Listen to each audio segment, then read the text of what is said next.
Hello. Hi, party people. My name is Lainey Rose, and I am the events manager here at City Bookshop. It's wonderful to be with you all today. Thanks so much for being here in person and for tuning into our live stream if you're watching that way. Our calendar is always full of exciting events, and we have some upcoming fantastic romance events that I would love to tell you all about. September 14th, we're hosting a virtual historical romance panel for Erica Ridley's next novel, My Rogue to Ruin. October 29th has just sold out. Ashley Herring Blake will be here for Iris Kelly Doesn't Date. We still have virtual tickets available for that, and I believe we might have just opened up some extra seating, so definitely check out our website for that. And then November 16th, we'll be hosting Rosie Dannon for Do Your Worst. And then just announced today, on September 29th, we will be doing a live drunk romance history in the shop with Andy J. Christopher and Sarah McLean. So that's going to be crazy. You got to come. We also have 14 different book clubs at the shop, including Queering the Narrative, hosted by myself and Kit, where every month we pick a genre, and then you read any queer book within that genre, and we discuss how the tropes of the genre affect telling a queer narrative and vice versa. And it's a lot of fun. We would love to see you there, so check out our website for all of that information.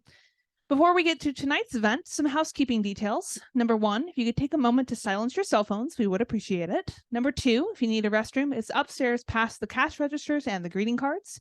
Number 3, we will have time for questions tonight for both in-person and virtual attendees. So even if you're watching via Zoom, you can participate. Please put those questions in the Q&A feature so that we will see them and can ask on your behalf. And finally, most importantly, if you need to purchase a copy of the book, we have copies available and we'd be happy to help you out with that. All of those copies are upstairs at the register, not on the shelves, and can be purchased prior to the signing line. So a fun fact about me is that I am afraid of flying, terrified of it, don't like it, will be white knuckle gripped the entire way. But I did make the choice for myself to start reading this book, a fake dating romance between an ER nurse who is afraid of flying and an airline pilot for the first time while on a plane. Not my smartest move, but it wound up being worth it because I devoured this heartfelt, swoony romance that everybody's been buzzing about. I'm so glad that this book is now out in the world so that everyone else can get their hands on it. Our author of the evening is Andie Burke, who writes books with queer kissing and happily ever afters. She was originally an English major who decided to jump into a pediatric nursing career. Her writing is inspired by over a decade spent working in hospitals with patients of all ages. After the last couple of years spent in the pandemic ER, she escaped to an outpatient pediatric sedation unit. And when she's not writing, she's probably feeding snacks to the 2 small human creatures who live with her, or trying not to kill her chaotic houseplants. Joining her in conversation is Susie Dumond, who is a queer writer originally from Little Rock, Arkansas. She is the author of Queerly Beloved and the upcoming Looking for a Sign, and is a senior contributor at Book Riot. When she's not writing or reading, you can find her baking cupcakes or belting karaoke at the nearest gay bar. She lives in Washington, D.C. with her wife, Mary, her dog, Waffles, and her cat, Maple. Please welcome our authors of the evening.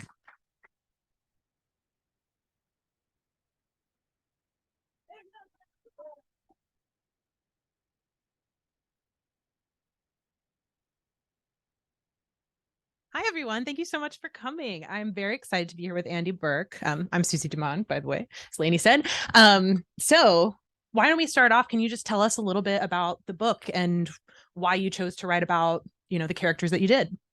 Yeah, so I am, that's important. Okay. Oh, here we go.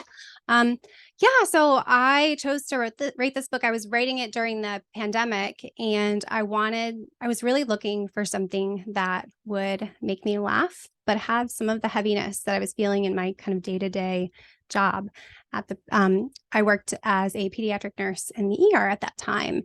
And it was kind of scary. We were all, donning varying degrees of PPE, and we were wearing King's Dominion ponchos instead of actual PPE because they were all out. And I just remember wanting to laugh, but also feeling like we were living kind of a worst case scenario. And that's what informed the plot about Olive Murphy's Law. And because I tend to write about nurses, one of my other big fears is being a healthcare worker on a plane and having to deal with a medical emergency that I'm not expecting. So the actual first scene was the first thing that I wrote, and it kind of hasn't changed that much. And then from there, Stella just kind of grew organically as this character that embodied a lot of the sort of type A things that I love. And That's kind of where it went from there. It's such a like fun journey, even through like the hard things that happen to them in the book. And I really love it is like a bunch of joy even in the midst of like hard things going on in their lives. So I think it makes so much sense knowing that you wrote this during the pandemic and that you were an ER nurse at the time. And I personally, I love a romance that has some like heavier stuff going on, because to me, when you get to the happy ending, you're like, oh, this is such like the highs are so high with those lows. To me, it's not everybody's cup of tea, but I love that about it. And I also think when you're writing about a nurse that it makes so much sense, because as a nurse, like so much of your life is like looking at these really hard moments, but also trying to like find joy where you can. Yes. And we do a lot of laughing. People who work in healthcare a lot of times say that the TV show Scrubs is the best representation of kind of what our daily life is, because we're always kind of whistling in the dark. So yeah. And we'll definitely get back to the nursing component, yes, because I love that. But first, my personal favorite question to ask at events like this. Picture a reader has picked up Fly with me. They're so excited to sit down and read it. They want to sit down in the perfect circumstance to read this book, like the perfect setting. Where are they? What are they doing? Do they have snacks? What's the situation? They definitely have snacks. I'm a big believer in snacks while you're reading. Definitely Swedish fish, which are very important to the plot. And then usually I'm have a salty on the side type gal. But I think this is kind of a read on a rainy day, cozy under your favorite blanket, and be ready to just want to cuddle up with something, because there are heavy things in the book. And it's a book that I think you can be in any sort of mindset to read it. But the things that I'm hearing from readers is that they've been laughing out loud and they've been crying, and you want to have some tissues ready potentially. But you also want to have a space where you're ready to laugh out loud. And so I just imagine somebody on a rainy, stormy day, kind of like this one, preferably not as hot though, because it's pretty horrifically hot, but that's kind of what I imagine. I love it. I was a little bit worried that you were going to say read it on a plane. And I was going to say that's not a great idea, because the first scene is like things going wrong on a plane. But it's so funny because I've had so many people say that they've been reading it on planes, and I've had these beautiful pictures that people are sending me of them reading on planes. And I feel like I need to put a disclaimer because nothing bad happens on the plane, just to be clear. I was recently at an event asked about my 3 emojis for the book, and I don't remember what the first one was, but the second one was an airplane, and then the third one was like the fire. And I was thinking like steam, but like it occurred to me that might sound like something bad happens to a plane. And just to be clear, nothing bad happens to any planes in this book. Yeah, but if you have any flight anxiety, maybe read the first chapter before you get on the plane, and then you can read the rest of the book after. Yes. And you yourself, how do you feel about flying? I do not like it. You are up very high, and I do not know the person that is flying the plane, and that is a little bit scary. That being said, I was raised around a lot of aviation. When I grew up, my mom was a programmer in the 1980s, and she worked for IBM, and she helped program the air traffic control systems. So during my childhood on Take Your Child to Work Day, I would go and we'd see these big screens with the planes going around. And that was just a big core memory that I have. And my ex-husband's actually an aviation safety engineer. So you think I'm just surrounded by people that work on airlines, and yet I still don't like it. It's scary. But now that my kids are older and I'm traveling with them, I don't want to be the person that's gripping the armrests and giving my kids that fear. So that's kind of chilled me out a little bit, but I don't like it. How do you feel about planes? I don't like the like being cramped around people, but like the flying itself, I feel like doesn't freak me out too much. Yeah, it is. I love like an empty plane experience. I'll go for that all day. Then you feel like you're a celebrity. Yeah. Well, let's do something a little fun before we get into more talking about the book. A little bit of flying would you rather. Okay. So we've got the preface that you don't love flying. No, sorry. We won't make them like really terrible doomsday situations for you. Now I'm worried. I mean, easy one up front. Okay. Window or aisle? Aisle. Okay. Especially in the small planes, because sometimes it's really low and I get a little claustrophobic, but I like aisle because I can flee quickly. Which is probably bad. Okay. Gotta look for the escape routes. I'm a type 6 Enneagram. We know where the exits are. All right. So if you could have a 6-hour flight in first class or a 1 hour flight in economy? You going for longer for first class or shorter to get it over with? It's a hard question because I've never flown first class. So I feel like it's this magic mythical thing. I also don't know what I'm missing out on. A lot of free champagne and snacks. They bring like a big basket of like nice snacks, way better than you get. Wow. I've only flown it once and it was, yeah, I mean, the rumors are true. Okay, well then I'm gonna have to say first class because I just want to experience that like once. Okay. To know how the other section of humanity lives, the small. Maybe it'll change your mind about flying entirely. We'll see. Maybe. They greet you by name. It's wild. Anyway. Wow. So are you more of a cat person or a dog person before I ask this one? I like both. The dog that's in the book, Gus, is very informed by my the dog that I had for a long time. So he's very special. But I really like cats too. So would you rather your seat neighbor be a very hot single person or like a very friendly, cute dog? Probably a cute dog because I'm such a head case on a plane. You know, I've got this hot person and I'm like, yeah, I'm cool, guys. Girls, all of them. This is me being cool. It's not going to work. So definitely the dog. I mean, that would be emotionally supportive. I could maybe pet it. Yeah. Okay. A less fun seat neighbor. Would you rather have a seat neighbor who wants to talk the entire flight, like boarding to deplaning, or a neighbor who doesn't want to talk to you the whole time, but is like real elbowy man spready? Like you're going to have an elbow in your ribs the whole time. Probably the talk one, because the man spreading thing would personal space. I would not handle that well, but I feel like I could manage the talk thing. Maybe. Okay. We're going to end on like a glamorous note. Oh, okay. So you've got your own private plane. Fancy. And you get to like really trick it out on the inside. Oh. Would you go for like a hot tub and spa experience, or would you go for like a library and a little bar? Oh, probably the library and the bar. Yeah. That amount of water in the sky doesn't seem so good. But I mean, maybe then I would be floating while flying. Yeah. Maybe you would like not notice the turbulence as much. Maybe. Yeah, that's true. Maybe we should just all fly on like water beds. That's a great idea. Yeah. Why has no one started doing that? We should start our own airline. Probably. I like this idea. We're coming up with the good stuff. This is good. Okay. Somebody listening from an airline? We have questions. Okay. So once we get past this meet cute on the plane, meet stress with the dog? Cute. No, we're done with it. We're done with that. We're going to say goodbye to the plane for a while. Okay. Sounds good. So after we get past this flight in the initial part of the book, we get into this fake dating situation. Can you tell a little bit about that without too many spoilers going on? Sure. So a lot of things that went into this book when I was thinking about the tropes that I wanted to put into it, I really liked the idea of using whatever trope that I was going to use to sort of fight the patriarchy. And so the reason why I selected fake dating is because I love the idea of, first of all, seeing kind of the glass ceilings that the character is coming up against and how she is responding to that. And I love that Stella's thinking outside the box and she decides on this fake dating scenario, and it basically uses a lot of the patriarchy against itself.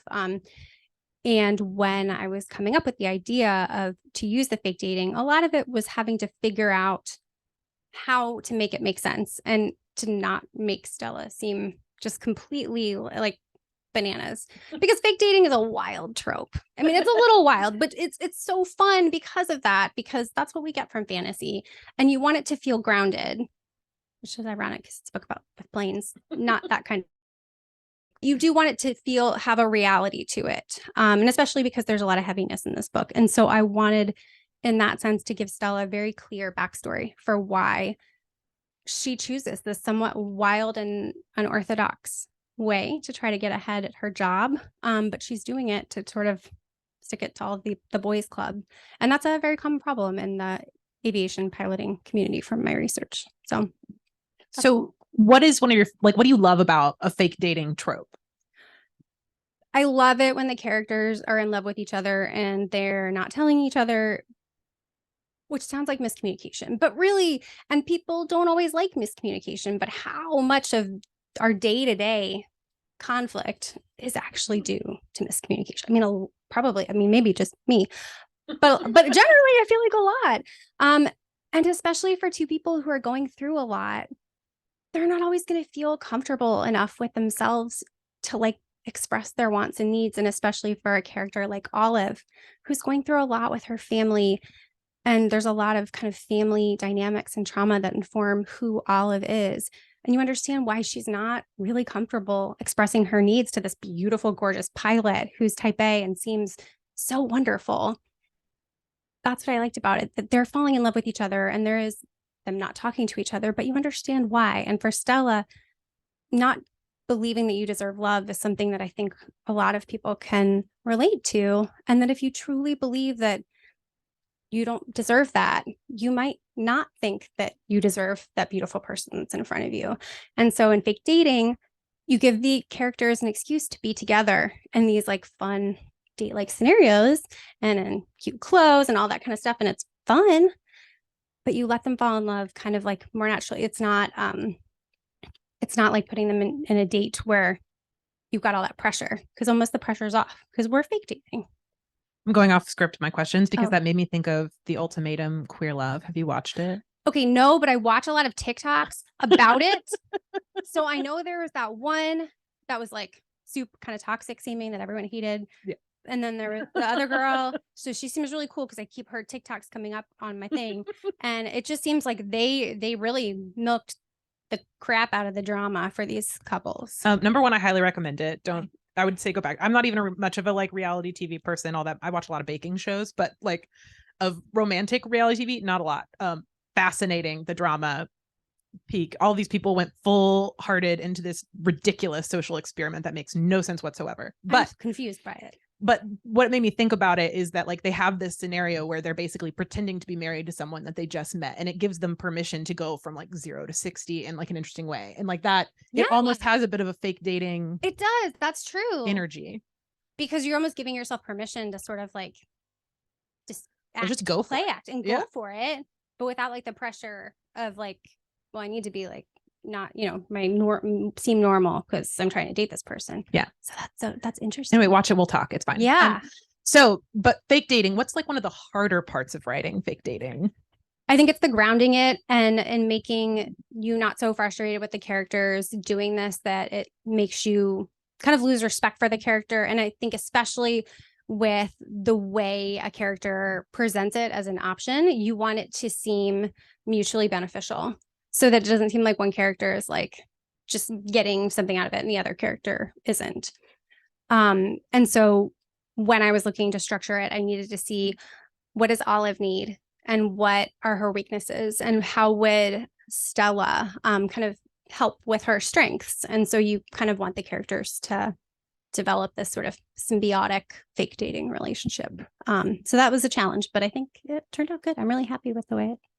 I agree. I'm currently writing a trope that I have not written before that is like, what is it? I'm doing a second chance romance for my third book. Okay. And like, I didn't realize how hard it is to write that dynamic until you're actually in it, to like give them a reason to like not want to be together that you understand from both sides, but then also a reason that when they come back together, you're not mad, Yeah. Or you're because that's the hard thing about a lot of these tropes is you have to make there enough conflict, but then you still have to make everybody be rooting for them, which is sometimes a big challenge. Yeah. And I think you did it really well. Thank you. That's something I was thinking about. Okay, let's carry on here. So let's talk more about like some of the heavy stuff that happens in the book. So we know that how much do you want to say without spoiling about what they get into? I mean, I think we can talk. There's definitely heavy stuff. I don't think that's too much of a spoiler. I think that anytime you have characters dealing with caregiving, I've talked a lot about caregiving in other places. Both characters have a lot of caregiving that's going on in their lives in very different ways in terms of what their role is and in terms of how much responsibility they have to assume quickly versus where they are in different places in terms of caregiving.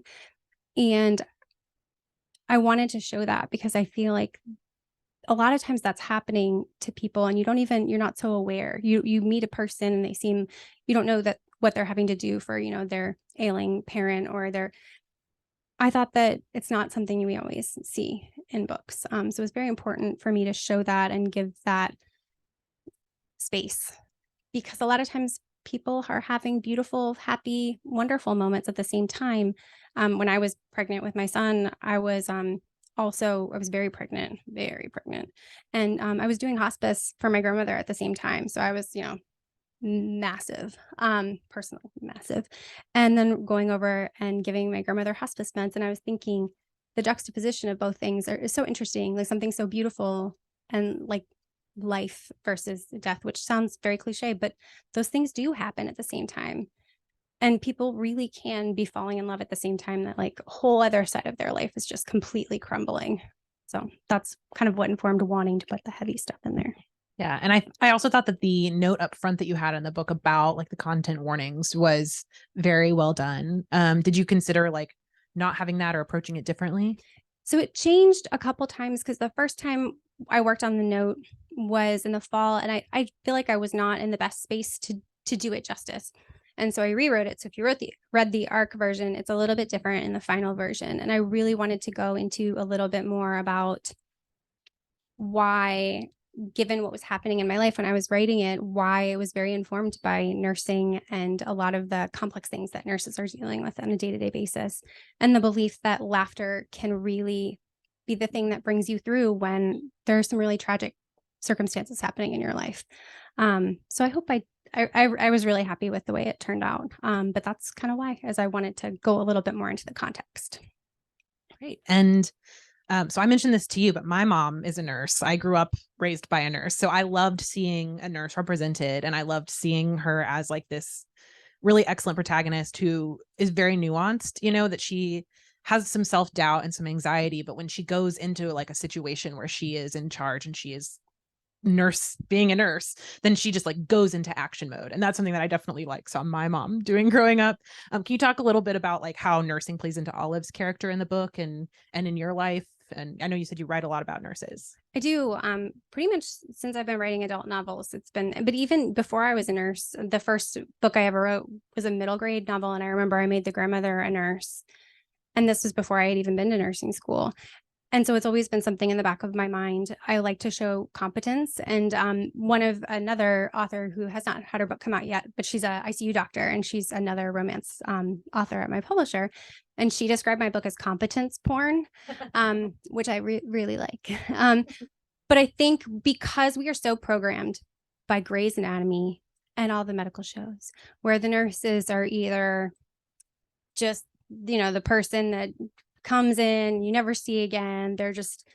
I wanted to show a nurse doing her thing that would be a day-to-day thing for her. And she uses her competence on the job, but I wanted you to see it in a way that really portrayed and did justice to who nurses are in the outside of the hospital. Because when you're a nurse, you field a lot of questions from a lot of people, and you're asked a lot of things by your family. And there's sometimes this expectation that grows that, oh, well, she's just call her. She knows what she's doing. And sometimes you get pulled into that a lot. And it's also something that I don't really see on the page very often. So for Olive, she's a little bit of a mess in a lot of circumstances, but it was very important to me that you see that she is not a mess when it comes to professional. And she has this part of herself that's just so competent. And you get it right from the first scene too. Yes. You get to see those sides of her. I love it. And I also, the juxtaposition that you have of Olive is like a nurse who's often underestimated because it is a women heavy field, and people make a lot of assumptions about nurses versus doctors. And you kind of have the opposite with Stella as a pilot, who gets assumed that she's a flight attendant or like is not good at her job because she's a woman. Yes. Can you talk a little bit about that dynamic in their relationship and their jobs? Absolutely. I really wanted to show two different types of careers. You have one career that's very dominated by women, which is Olive's career. And then you have Stella's career that is very dominated by men. But somehow the patriarchy fucks up both of the situations, because when you're a nurse and people are assuming that you're just like slinging sandwiches because they treat you like you're their hospital waitress, you still get the same situation, but it's in two different ways somehow. Where in nursing, because it was historically a female dominated career, we just assume that we're all just like these like frou-frou caregivers, and you're not actually looking at what the nurses are doing and like the badass things that they're doing day to day.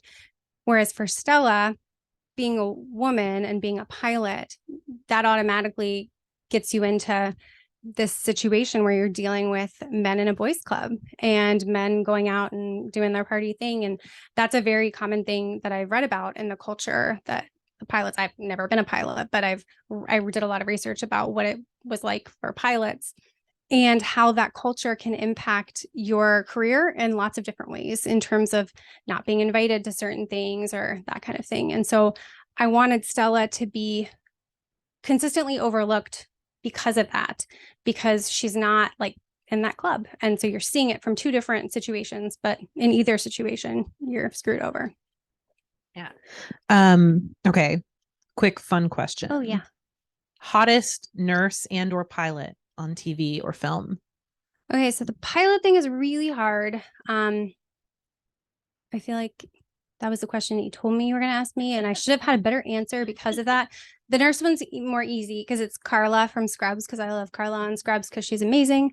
And when I went into nursing, I was like, because I want to be cool like Carla and like, do shit and boss people around. And but like in a way that you don't see on TV very often. So, I mean, and she's very hot. And pilot. God, I should have had a better answer. Do you have an answer for the pilot question? Oh, my answer for nurse is Juliana Margulies on ER. That's right. Oh my gosh, she's great. Great hair. I would do anything for Juliana Margulies. Just in general, yeah, to be clear. Yeah. For pilot, I personally am not super into cis men. However, is it Matt Damon who plays a pilot on 30 Rock? Oh my gosh. I mean, like, objectively. Oh yeah. Hot. Oh, that was such a funny guest in. Oh, that was great. Yeah. Oh man, I forgot about that. That's really good. Okay. Anyway. That's okay. We have just a couple minutes before we're going to turn over to audience questions. So I will try and wrap up what I've got here. What was your favorite scene to write in the book, and what was the most challenging scene to write? So my favorite scene is definitely the first scene, which is the first one I wrote. And because I think it's been condensed a little bit, but otherwise it hasn't changed that much. And I just remember it making me laugh when I was writing it, because it's kind of fun to torture your characters sometimes. And you're like, yeah, and then she drops, something, and then it's bad, and then it gets worse. And it was just a lot of fun to kind of torture her that way. But in a hijinks fun sort of way. And then for the tough scene to write would definitely be, there are some scenes with some of the heavy stuff in the book towards the end of the book, and I don't want to give anything away, but sometimes it's hard to make your brain go to those places because it's sad. And when you're, at least for me, when I'm reading some of the heavier romance books, Abby Jimenez is great at this. Helen Huang is great at this. Maisie Eddings is great at this specifically. Your heart is just like absolutely breaking for the characters and what they're experiencing, because you can see a little bit of like the personal heartbreak that you've experienced on the page. And I just remember it being really hard to kind of feel like I did it justice, and also just because my heart was hurting writing it. Okay, so what book is next for you? Oh, so I keep forgetting exactly how much I'm allowed to say, but there's a second book coming, and it's really exciting. And yeah, we're supposed to be brainstorming covers soon, so it's just really, really exciting. It is going to be a romance with another person who's in the first book, a character that after people read the book at my publisher, they were like, we want a book with this person. And I was like, okay. You're gonna have to tell me when we walk back stage, because I can't can't stand the suspense. Yeah, no, it's okay. But then also is very important to the second book is the dog that's in the first book, who is based on my dog that I loved and miss horribly. And so he is very important to the second book. So I really hope he's on the cover, because I would love him immortalized. Gus forever. Okay, so we have a few minutes for questions from the audience. We also have some online questions. What have we got? You didn't have to care about like marketing conventions. What time period or like cover style would you have? Like any genre, any time period. Yeah, I'm going to repeat this for the folks online before you answer. The question is, if you had your choice, like marketing or what's trending aside, what would your cover look like? Would it be like a different time period than, like a clutch cover kind of situation? What would you have? Okay. I really love the idea of having the clutch. I mean, I don't know. I feel like the idea of having like a windswept. There's a scene in the book where the character is wearing like aviators and like a bomber jacket, and I can just like imagine that being a really cute like clutch cover. Yeah, that's in my head. That's what I would say. But I really, really do. I adore the cover that my wonderful designer Carrie Resnick and the artist who did it. I mean, it's absolutely beautiful work of art. But yeah, but I can kind of imagine that in my head as being really cool too. So probably that. It's a great question. Mm-hmm. Any other questions from online? First one from online is, where do you think Olive and Stella visited next after their trip to Italy? Great question. Where did Olive and Stella visit after their trip to Italy? Which is a little bit of a spoiler, but that's okay. I think they went to visit Stella's family in Mexico, probably at some point. And then probably the other place that I was imagining is Australia. That's a long flight. Well, it is. And I'm terrified to fly over the Pacific because somebody once told me that when you're over the Pacific, they don't know where you are, which I think is not actually true anymore. And that's, yeah, but it's in my head. And I think that's in the book, actually. I give Olive a lot of fears that are actually my fears. But yes, somewhere that way, far away. Do we have other online questions? It says that you have the cut from Fly With Me that you love and that you made it into the book. Is there a scene that you had to cut from Fly With Me that did not make it into the book? Is that correct? Yeah. Okay. Oh, that you love that you wish made it. So somebody else asked this question on Tuesday, and I hadn't really thought about it, but this was a book where it was way more of adding things than it was cutting them. I don't know if there was a scene that was completely cut. I think there were a couple things that got condensed and blended into other things, but I don't think there was. I'm glad. I don't know if anybody could fact check me out. I'm glad that they can't, because I might be wrong. But I don't think that there was a scene that got completely cut, which was very fortunate. I just did a lot of like reworking and blending. I did a lot more reordering of scenes than actually cutting them, which is kind of weird and is not typical for books that I've written. It was more like, go deeper in this. Deeper, and deeper. So it was a lot of adding. So excellent. Any other questions from folks? I can come up with them all day. So, okay, here's one from me. What was your favorite of like the dates they went on? How'd you come up with the dates? And like, I especially love the outfits. Or was the outfit inspo? yes. So for the dates, that did change a little bit because I was having to go through like what I would want them to do on the different things. But I knew early on in the book, I wanted there to be a very special moment that took place on this roller coaster. And so I had to kind of get them there. And then I very much informed by things that just seem like they lend themselves to these like fireworksy moments. So I kind of thought back, I don't know, I'm very informed by like TV and different things that I'm watching. And so that sometimes impacts the dates, but probably the roller coaster. Definitely the roller coaster. You really like to make them afraid and in love. In love and afraid. Yeah, I gave Stella a fear too. I mean, we're all afraid of something, right? Love, mainly. Okay. Some of us more. Yeah. I'm not finished yet, but so far I have absolutely loved the fact that this is told from just first person perspective. I find personally with a lot of romance books, getting both perspectives sometimes like tamper down like the suspense for me. So I wanted to ask, like, what was your decision to just have Olive's third person perspective and have the story be narrated that way? Okay. The question for folks online is that it's in first person from one character's perspective. How did that decision take place? Did you consider doing dual? Is that pretty much okay? I love this question because it was like a big thought in my head at first, but because of fake dating, I really wanted it so that you were wondering what was going on in Stella's head the whole time. And I think there are books that I love that are dual POV, and there are books that I love that are single POV. But in this particular case, to keep up the suspense, I didn't want you to know what was going on in Stella's head. And I think it really served the narrative. So I think for me, when I'm picking a trope, and I don't know how you do this. But when you're picking a trope, I feel like sometimes it lends itself to a certain situation. And this one, it was very much, no, you can't know what's happening in Stella's head because that would kind of ruin a lot of things. So but I'm glad you're enjoying it. Thank you. Thank you. Yes. This is twofold, but they relate to each other. So Okay. the first part is, if you had to give Stella and Olive like a theme song or like a song of their choice, like song that they would have on repeat, what would that be and why? If you don't have to get into why. But then the second part is, what is like a road trip song that you would have to put on a playlist, like you specifically? Me specifically. Okay. Okay. 2 questions. What would Stella and Olive's song be, and why Brandi Carlile? Which Brandi Carlile song would their song be? And then the second question is, if you were to put a song personally, Andie Burke, on a road trip playlist, what would it be? Okay. So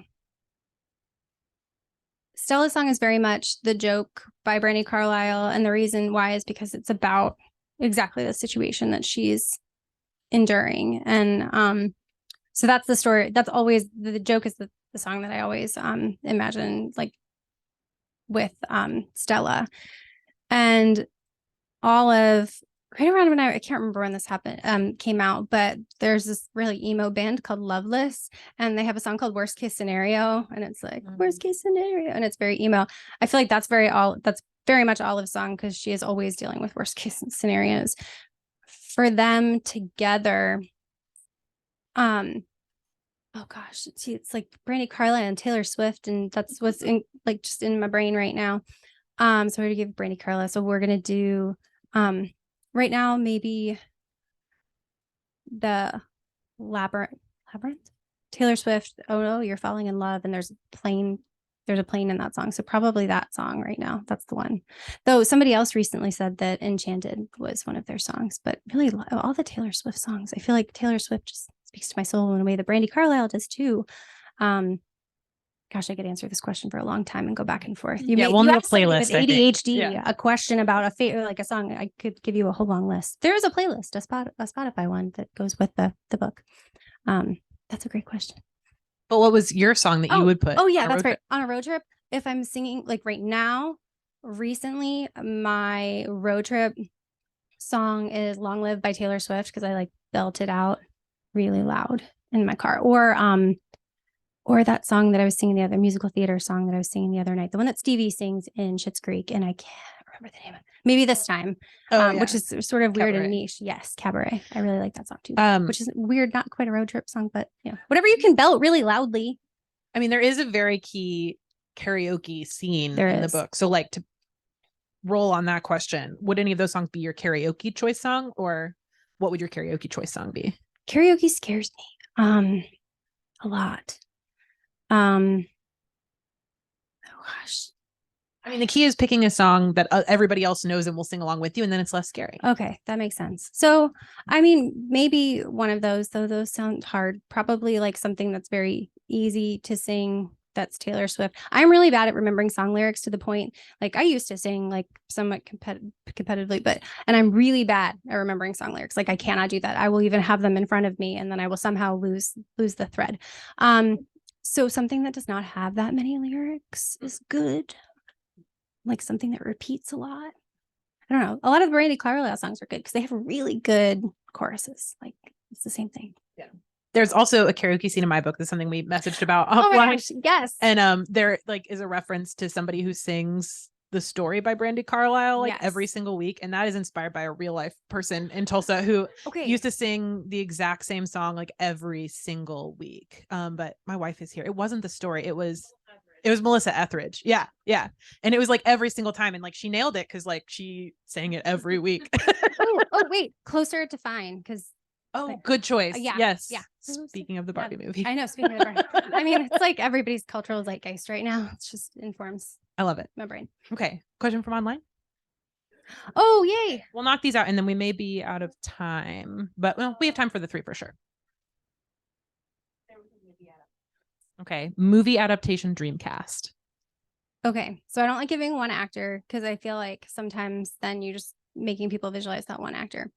But if y'all have ever seen the show Brooklyn Nine-Nine, there are two actors, Melissa Fumero and Stephanie Beatrice, and them combined. And if you've ever heard Stephanie Beatrice talk in her normal voice, which is very different than her character on the show, that voice that she speaks in normally, that's Stella's voice.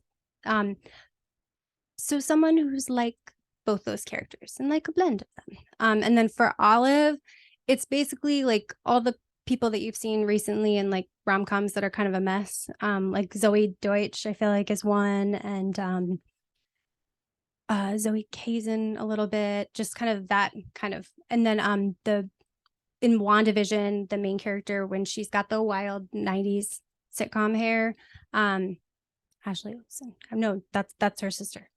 What's the other Olsen? Elizabeth Olsen. Elizabeth Olsen. So kind of a combination of those.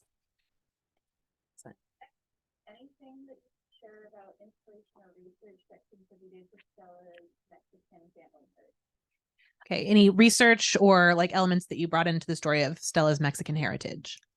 Yes. So I was doing some research about pilots and her background, and I have like a lot of files, and I wanted to make sure I did justice to her having grown up with the father. Her father was working in the government here in aviation, but then her grandfather was a pilot. So there was a whole in World War II, and I have a whole file. That's a great question. I'm gonna have to look it up so I can answer this more thoroughly on my Instagram. But there was a squadron that a lot of people don't know about, and I thought it was a really great story from World War II, I believe, a Mexican fighter pilot squadron. And then, is there a scene that gave you butterflies as it revealed itself to you when you were writing? Was there a scene that as you were writing it, you got butterflies? Oh, several. There's a scene, without spoiling anything, there's a scene where it'd be very easy for the song Kiss Me by Sixpence None the Richer to be playing over top of. So you can imagine that any scene that has that in it, or would be very well informed by the Taylor Swift song Dress, that gave me butterflies. Yeah, this is an interpret as you read answer. Yes, it is. But I don't want to like give away all the great. details, but those vibes. Were those all of our online questions? Okay, perfect. Got time for maybe like one more. Anybody have it? Okay, then I have it. Yes. Yeah, okay. You win. What are you reading? Ooh. What romance are you, or romances or other things that you're loving right now? Yes. So right now I'm currently reading, oh my gosh, do you guys ever have like the words just like disappear from you? This is not so good when you're going to have to be in events. The Art of the Scandal. It's right there.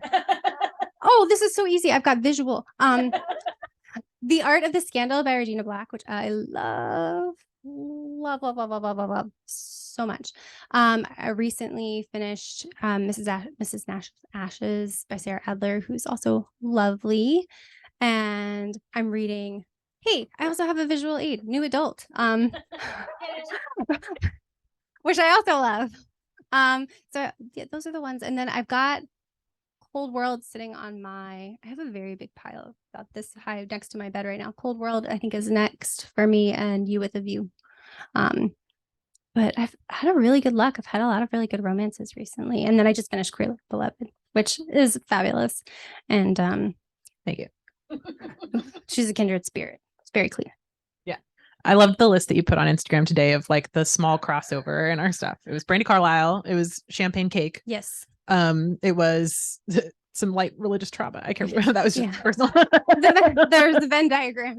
Yeah, it's in there. It's in there. But anyway, thank you so much. This is very exciting to hear all about the background of Fly With Me. For those of you who haven't read it yet, you're in for a treat. You're going to enjoy it. Be careful reading that first scene on planes if you get scared. That's my advice. But the planes are fine. The planes make all it. of the planes are fine. Just to be clear. Thank you so much. One last thing. When we're setting up the signing table, which Laniers is going to tell us the details of, your job to prepare before you come up is, what is your favorite airplane snack? Andie wants to know when you get to her. I do. Also, I have an author copy of my book that I would love for everybody who is coming up or everyone who's here to sign. I'm going to put it on a different day. So I'd really love you all to sign it, like a guest book. Thank you. All right. Oh, let me just hit this door code real quick. Yes. Okay, there we go. Thank you all for being here tonight. We're going to take just a moment to set up our little table. We have all of our copies upstairs. If you are willing and able to set your chair to the side, we would greatly appreciate that. We appreciate you all being here tonight. These events happen because of folks who attend and who buy books. So our books are upstairs. We'd love to see you back at our future events. And thank you all for being here. Thank you.